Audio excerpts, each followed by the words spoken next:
So we now come to the second speaker. Professor Eckstein, are you still online? Professor Yes, I am. Hi there. So thank you very much indeed for joining us, Prof. You're going to talk to us about early complications in initially uncomplicated aortic dissection type B are not rare. Should we intervene earlier? Prof, all yours.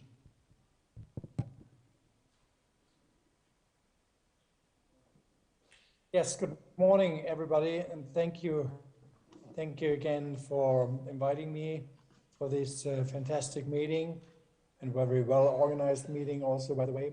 Well, should we intervene earlier in acute type B aortic dissections? I do not have any relevant disclosures to this talk. So more than 20 years ago, actually in 1999, Michael Dake from California published the first small series on patients with complicated aortic dissection, either rupture, malperfusion, or severe pain, and treated them with a very early version of an thoracic endograft as seen here.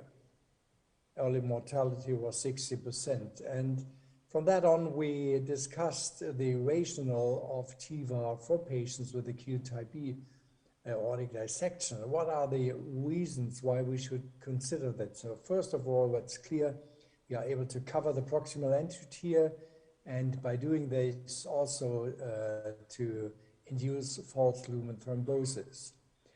This might help to prevent any re-expansion of the false lumen, but it helps to re-expand the true lumen. Reopening of downstream vessel and avoiding secondary expansion are further aims. This is a big series from the International Registry of Aortic Dissections on more than 1,000 patients with type B dissection, and they detected an overall in-hospital mortality of roughly 10%. Significant predictors for this early mortality rate was increasing age, hypertension, very strongly associated with early mortality, periodic hematoma, very early expansion of more than 5.5 centimeter of the descending aorta, mesenteric ischemia was highly predictive, acute renal failure and limb ischemia. This is a patient from our own series. More than 10 years ago, he showed up after a day of back pain, not that severe, but we were able to diagnose this type B aortic dissection. And initially everything was fine, but after another 24 hours, he suffered severe chest pain again, got hypertensive, and was shocked due to this aortic rupture here. Unfortunately, we were not able at that time to stent graft or to treat it by any means. Immediately the patient died, and these are the autopsy material where you clearly see here the rupture site. 4 years ago, we published our own series of patients with type B dissection in the journal Vascular Surgery.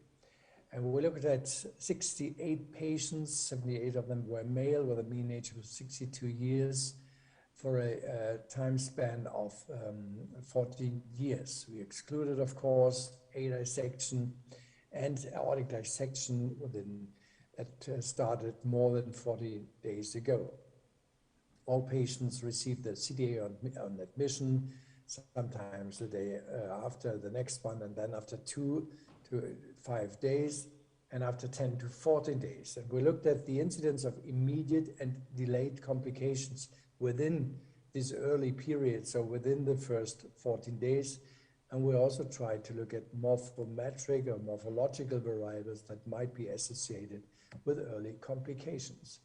So this is our series of 86 patients. 64 were immediately uncomplicated, and 22, so roughly 25% of them presented complicated with rupture, malperfusion, or very, very severe therapy refractory pain.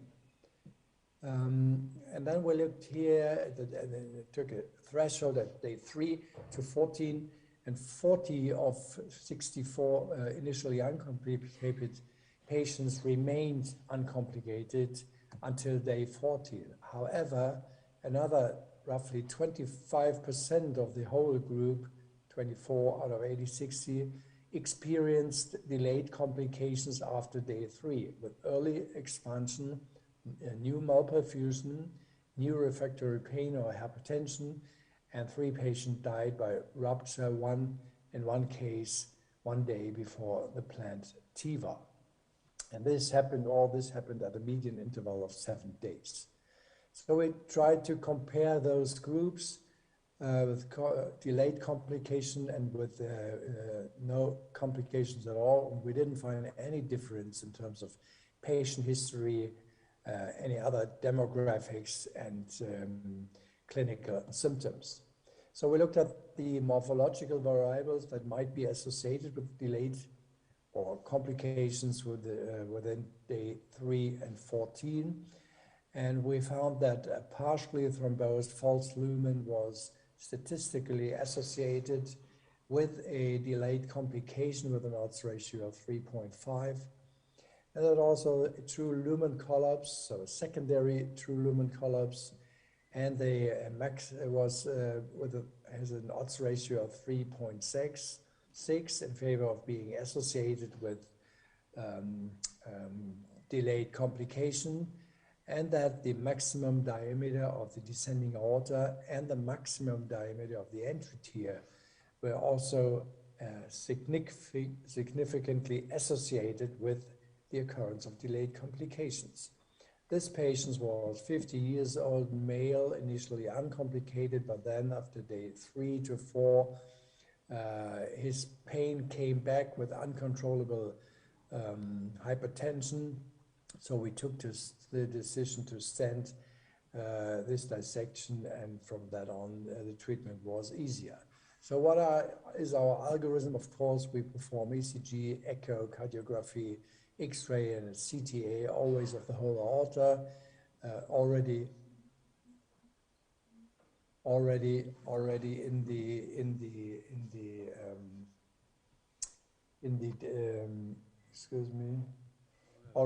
the emergency room. If the arch or the ascending aorta is involved, of course, we ask our cardiac surgeon to take over. Every patient is controlled in the ICU with blood pressure control and energetics. And as I said, all patients get serial CTA control. So if there is no rupture, no malperfusion, patients get treated conservative, and we consider TIVA in patients with early expansion, true lumen collapse, a big false lumen, and a big entry tree, and of course, really complicated patients with rupture, malperfusion, and organ ischemia have to be treated. And that's also recommended by the European Society of Vascular Surgery in 2017, where they said in complicated aortic dissection type B, TIVA should be the first line intervention, strong recommendation. In complicated aortic dissection, also endovascular fenestration, so I didn't mention that kind of therapy here, but this also should be considered to treat malperfusion and to prevent late aortic complication. Also an uncomplicated type B dissection, early TIVA may be considered. And this is supported by 2 studies, this again from the IRAD registry, in which after 5 years, people that were treated by endovascular means had a better survival than patients that were treated merely conservatively. And the INSTEAD randomized control trial also had a 5 years follow-up with statistically significant better outcomes after 5 years in patients who were treated by EVA.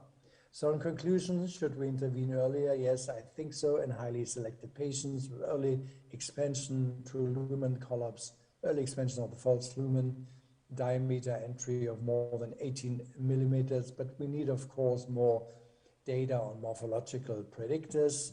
maybe PET, CT, and biomarkers will play a role in the future. And a new randomized controlled trial would, of course, be the best. Thank you very much for your kind attention and the invitation. Well, thank you.